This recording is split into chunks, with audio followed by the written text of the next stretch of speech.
بسم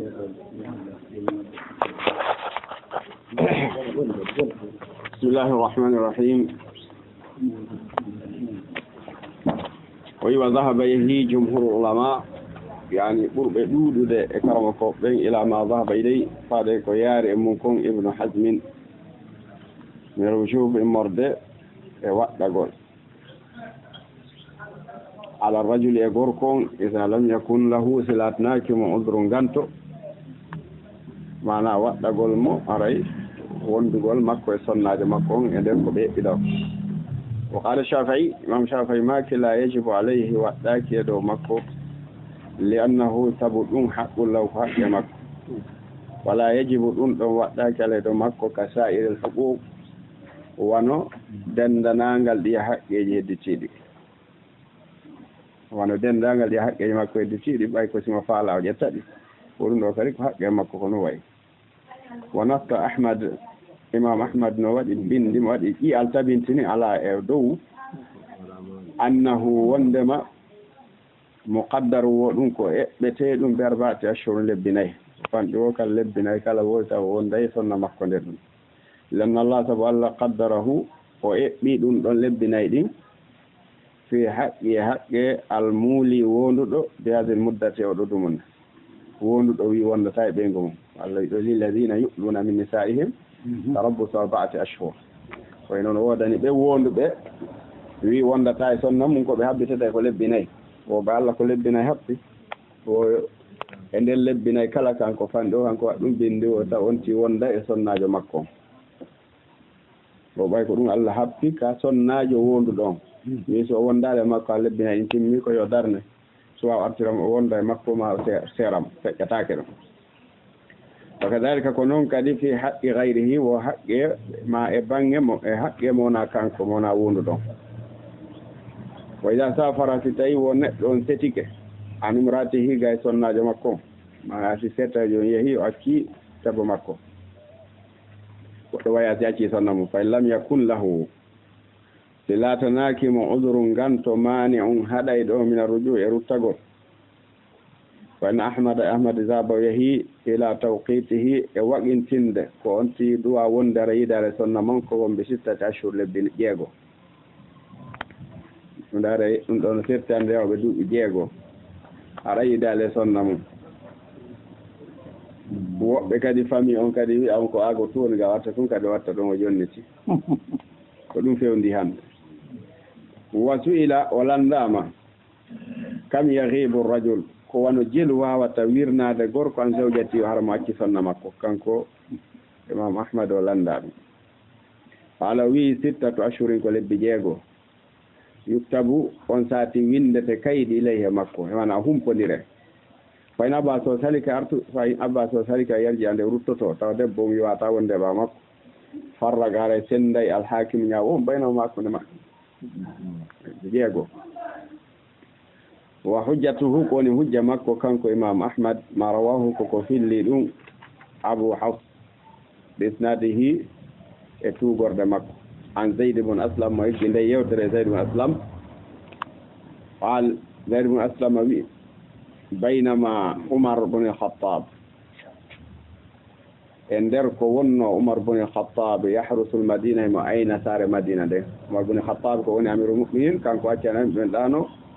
وجدت تقول مكة ويلتا وجندا در بولي مدينة فوق دارغول سيتايه بجام قصون جواتابه ما هيك وندا ما بيلا كو أنيبه ويدا لا يمبه ما أين الهند بونير woli mo wattanno ila e ko Allah haltini makko fa marra o rewi nyande go bimratin e debbo fi bayti ha wonɗo ka suudu makko tay modi on debbo no yehi ko soldajo may wargol jihad wa hiya taqulu on tay debbo no wi'a tatawala hadha al-layl waswadda janibuhu wa tala alayya alla khalila ula'ibuhu wallahi lawla khashyatu allahi wahdahu لحرك من هذا السرير جوانبه ولكن ربي والحياء يكفني وأكرم بعلي أن توتى مراكبه وتيدب أنه يمد إيدو جمدي debbo wiita tawala juuta nilan hada leyli oɗo jemma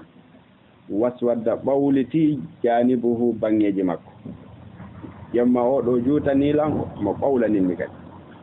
wa taala juuti alayya dow an jemma juuti e dow an kon ɗum juutini mo allah halila ɓay giɗo ala takko an ulaibuhu mon fijirta mon fijidata en oy wallahi woni allah lawla khashyatullah sinano kulol allah no wahdahu kanko tun la hurrika yeƴeteno dillinteno min hada sariri e kiiɗo danki jawani bo bangeji makko yani sina kulol allah mi ɗaɓɓayno gorko komi wonda ɗo yeƴananmi ki danki o wi walakinna kono rabbi joomi an ana kulol allah joomi an ngol hattan waɗa ɗum wal hayaw e hersa kadi ya kuffuni no suranme waɗugol ɗum wa akramu miɗo teddini kadi mana e teddungal kadi teddingol baali gorko an on an tuuta ande yaaɓete marakibu mbaɗɗa teriji makko ɗi mana e teddingol moodi an kadi nde mi abbeta gorko janano mana wallina ka mbaldi makko Umar jenti debbo wol ɗum ɗa kadi ɓawa arde fa sala Umar fa sa'ala landi anha fi on debbo Umar landi fi on debbo honto moodi makko woni fa qila lahu wi'ana haadi o debbo fulanata ko kaariji zawjuha ga'i moodi makko no wirni fi sabilillah mi yehi waɗugo jihaadi na ɗaɓɓere mbuuɗi dey ko waɗi jihaadi fi sabilillah haɓugol heferaɓe fa arsala ilayha Umar neli e makko takunu ma'ahu mana yo debbo on ar laatuda e makko ba'sa ila zawjiha falahu mana fa arsala ilayha ko Umar neli e debbo on takunu o wiyo debbo on laato ma wonde makko mana yo debbo on ar wona e surveillance makko kanko Umar o ba'sa o neli ila zawjiha e moodi debbo on fa falahu o ruttimo o artirimo ma dakhala foti Umar naati ala Hafsa ka Hafsa sonnajo nela ɗon ɓiɗɗo makko kanko Umar fa qala o wi ya bunayya to ko e ɓiɗɗo an kam tasbiru ko wano jelu wawata muñadal almar'atu debbo ala zawji ay ngode makko fa qalat Hafsa wi subhanallah ko tana wodani Allah misluka ko suguma yas'alu lamdoto misli suguji an haada e ɗum ɗo fa qal Umar wi lawla si wonano anni ɓay min uridu nadara miɗo yiɗi darangol limsima julɓe ɓen sina fi miɗo yiɗi darande julɓe ɓen alhaaliji maɓɓe ɗi aray ma sa'altuki mi landatanoko ma an Safiya nana an Hafsa kalat on say Hafsa wi 5 ashhur ko lebbi joyi 6 ashhur ha lebbi jeego ko ɗon debbo way muñaade fa waqqata on sa Umaru waqintina linnasi ɓe ɓen fi magasin ka hareji maɓɓe 6 ashhur o wi lebbi jeego kala mo yaala toon e sonnajo mum so yehi lebbi jeego yo artu goɗɗo gorontomo kadi ana ɓe lontoya kamɓe soldat e siruna ɓe yaha sahra lewru way gimuna ɓe wonoya toon 4 ashhur lebbi 4 way siruna ɓe yaha kadi rajina ka hara ɓe ruttade sahra lewru yahugol ngol lewru artugol ngol lewru ko wonata toon ko lebbi 4 fof wona lebbi jeego wa qala al-Ghazali imam al-Ghazali wi min Shafi'i ko jaaɗo e Shafi'iyankoɓe o wi yambaghi no haani an yatti hande gorko on yettoto e sonna mum fi kulli 4 layalin e kala balɗe 4 marratan nde wotere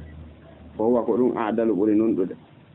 lianna adadan ni sa sabu limor rewɓe ngal ba tun ko 4 woɗɗo yeti rewɓe 4